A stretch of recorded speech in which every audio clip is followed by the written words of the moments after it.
Hi, I'm Tiffany Oshinsky. And I'm Khat Bell. And this is Serving Pancakes with League One Volleyball. The inaugural love season is finally here. Each episode will be going over the matches from the week to keep you up to date on everything League One Volleyball. Then stick around after the analysis for interviews with some amazing people in and around the sport. But for today's episode, we're just going to keep it simple, with Khat and I recapping week 3. First off, how are you doing, Khat? I'm good. We're coming from my trip from Nebraska. Coming off of a win, obviously it's on a big high, but so far I'm good. Yeah, you guys took down Goliath. I know, like, this is Sparta! It was great. It was a great feeling for sure. Oh, well, we're going to get to that. That's going to be the last game we talk about since it was the last game of week 3. But let's start with Wednesday's game because this was another exciting slate of games this entire weekend, showcasing the parity in this league. So Wednesday, Love Houston versus Love Salt Lake. It was Salt Lake's first serve, and after losing the first set, they managed to come back and win the following 3 to take their home opener. 22-25, 25-15, 26-24, 25-19. So what adjustments did UC Salt Lake make after that first set to take home the win? You know, I think this season so far, we haven't had a chance to see Skylar Fields out there. So her being out there, I think, during the match definitely made a difference. Skylar was a force to be reckoned with for sure. Yeah, well, let's talk about her because she ended up getting player of the game. She had 17 kills on a .385 hitting percentage, plus 7 digs and 1 block. Fields was absolutely flying. When you watch her, I mean, from the back row, she is so high, crushing it. From the front row, she is crushing it. She just seems unstoppable. Now, you know Skylar. Talk about her work ethic and how she's just able to absolutely crush it. You know, I've known Skylar since she was in high school, and obviously she was a heavy recruited athlete, especially going to Texas. Her first, I think she was there first 2 years, I think, before transferring to USC. And everyone says that we look alike, you know, so I see it. She's like my little sister. I definitely see it. But being able to watch her from high school to college and just performing and being a great athlete, going abroad, she had a little stint in Italy and came back, and as well as PVF. And seeing her out this past weekend was amazing. She really did her thing. What is it about Skylar's ability on the court to get so many kills, to find that empty space on the court? I think Skylar has a lot of diversity. She can play outside as well as opposite. She's long, she's athletic. I think she reads really well as from the backcourt. Just being super athletic and using her, you know, her body and get up to make high swings, I think makes her a great athlete, especially for volleyball. I just want to give a shout out also as a honorary player of the game to Danny Drews, who is Drews. Yeah, she's from Danny. Sandy. She's from Sandy, Utah, which is not too far from Salt Lake, so she's kind of like a hometown hero in that regard too. 100%. And she had 13 kills, 3 aces, 4 blocks, and 8 digs. Danny was also amazing to watch. I can't stop smiling. I love Danny. Can't stop smiling. Well, why do you love her so much? Tell me why. Well, so I had an opportunity to play with Danny and against Danny during the AU season this year, and she is just a beautiful light. Honestly, just such a ray of sunshine. And honestly, Danny would never have a bad day. If I was having a bad day, if I go find her and look at her and she just this bright, beautiful smile, her golden brown eyes, like always such in a great mood. So she's a great athlete. Playing with her was always so much fun, positive energy kind of player. And just a big ray of light for sure. Love it. All right, let's move to the next match, which was on Friday. It was Love Omaha's first serve, and who better to face off against on opening night than Love Madison. Now, although it was kind of like deja vu to last week because Omaha pulled off the win again in 4 sets, and this week it was 25-20, 24-26, 25-18, 25-23. Now, your girl, Germany opposite, Kimberly Drevniak, was named player of the game after 14 kills with a .297 hitting percentage, 3 blocks, and 5 digs. You gave her a shout out last week when she had 19 kills against Madison. What is she doing that is just so consistent for her to be a force for Omaha? Kimberly is just such a unique hitter. You know, she has this great swing, a left arm hitter as well, and she has just so much range. Again, her positive outcome and her positive attitude on the court is also a huge ray of sunshine. She's just such a phenomenal volleyball player. She's amazing.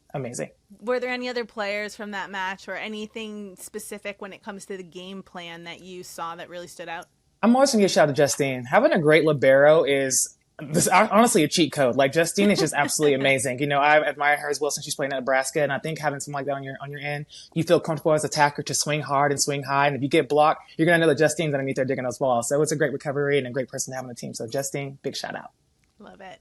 Now moving to Saturday's doubleheader, we start with Love Atlanta versus Love Madison. A tough match that went to 5 sets, with Atlanta ultimately prevailing 25-21, 18-25, 25-17, 20-25, 15-10. It was a back and forth match that even Atlanta head coach Paolo Coco acknowledged, saying, we played very well sometimes, we played very bad sometimes. We were trying to get more stable. So what did Atlanta do to ultimately pull out that win? I think, again, Pinoy, I think she also was player of the match. She had a standout performance. She was everywhere. Again, she was digging a lot of balls, had a great passing reception for her. And I think also Tess always makes her mark when she comes in as well. And, they're going to run an offense with everyone. So I think it was just a whole around team kind of win for sure. Mm-hmm. Let's talk about Pinoy, the libero for Atlanta. She's 35, which I'm going to say I'm a little older than her, and she's making me want to go in. She's making me say, can I play pro? Hey, it's a secret sauce. To have that much experience and being at that age as she is, she has played a lot of volleyball, and she can see the floor really well. So it's definitely a secret weapon to be where she is in her career right now. Yeah, and to be that athletic and spry, I feel like when you got to be that low when girls are hitting insane speeds at you. Yeah. I mean, she's phenomenal, and she was everywhere on the court too. So I mean, you mentioned Justine in the last game, how great it is to have a good libero. You got Pinoy in this match too, but when you're on offense hitting at that libero, what's kind of going through your mind to try to find the holes, if you can find the holes? Yeah, the biggest thing you think about is first, obviously, the block. But obviously, when you're a strong attacker and you're confident in your arm swing and you're very consistent, the next problem is obviously libero. So, honestly, you want to kind of move them around a little bit. You can throw some tips in every now and then and kind of catch them off balance. That kind of helps you work out. But Justine picks up everything. Pinoy picks up everything. Our liberos pick up everything. The liberos in this league is really good. So it's difficult. It's definitely difficult. All right, in the last match of the weekend, your team, Love Austin, taking down undefeated Love Omaha in their house. Yes! Sorry, not too much. You won 25-23, 25-20, 25-15. So tell me about that match. What did your team do that no other team has been able to do so far? Preparation, honestly, it's different when you're watching video and film and, you're in a room and trying to discuss ideas, what you can do. But it kind of just turns up a little bit different, I think, when you're on the court. Things change. And I love that, we're able to adjust very quickly. And, starting the match, they had another outside come in a girl they never normally wouldn't play. And we adjusted very well. So I think blocking, Texas volleyball is known for blocking, I think, all across the country. And we have a lot of Texas players, and blocking is what we do for sure. So blocking definitely was lights out. Now, recent Texas alum opposite Maddie Skinner was named player of the game. She had 10 kills, 450 attack percentage, 2 blocks. So what's Maddie like, and what does she bring to the court coming straight from college? I admire her because she's coming straight from college and then coming into this environment, this atmosphere as well. It's like playing a position she hasn't played in a while. And so her maturity is outstanding, coming in every day, working hard and asking questions and just trying to get better. So player of the match is definitely deserving for sure. Being on the team, you have a nice little insight to the team, the players, and everything going on. So can you talk about anyone else who you were playing with in that match that really stood out as a leader? As great as Maddie was, I think Chiaka was just as great as well. Chiaka is such a great leader. I know before the match, she actually kind of sat us down and was like, hey, okay, you know what? Let's all get on the same page. Does anyone have any questions? Let's clarify any things for people. Let's kind of make sure we're all together once we get out there. And just from the start of the game and going out and performing the way she did was amazing, So it was a great night. We had some laughs. Molly hit Anya in the back of the head with a serve, and I was losing it on the bench about that. But it was a great night. The vibes were high. Energy was high. Marco was also very intense and enjoying the match. So all across the board, everyone was really prepared to go.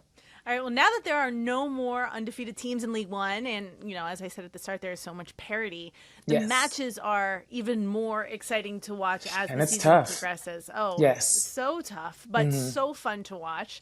So let's look ahead to Week 4. Which match are you looking forward to watching?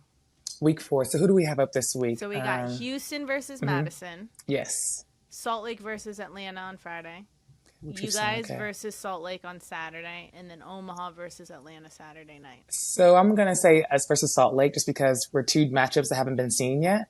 Some of my friends, Tori Dixon, are playing on that team, which is also a great middle blocker, and I think we match up pretty well versus Salt Lake. So I'm excited to see our match for sure. I think I'm going to have to give a little shout out to Omaha Atlanta on Saturday too. So make sure you stick around and watch that one.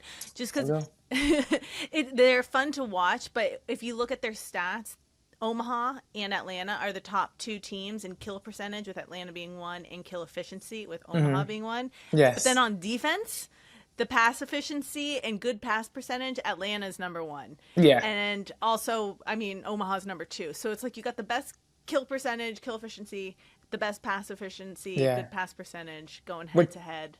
Just means it's going to be a lot of big kills and a lot of big blocks, so that's for sure. Yep, that's going to be exciting. Thanks for watching Serving Pancakes. Don't forget to subscribe and hit the like button. You can also listen to the podcast version on the iHeartRadio app or wherever you get your podcasts.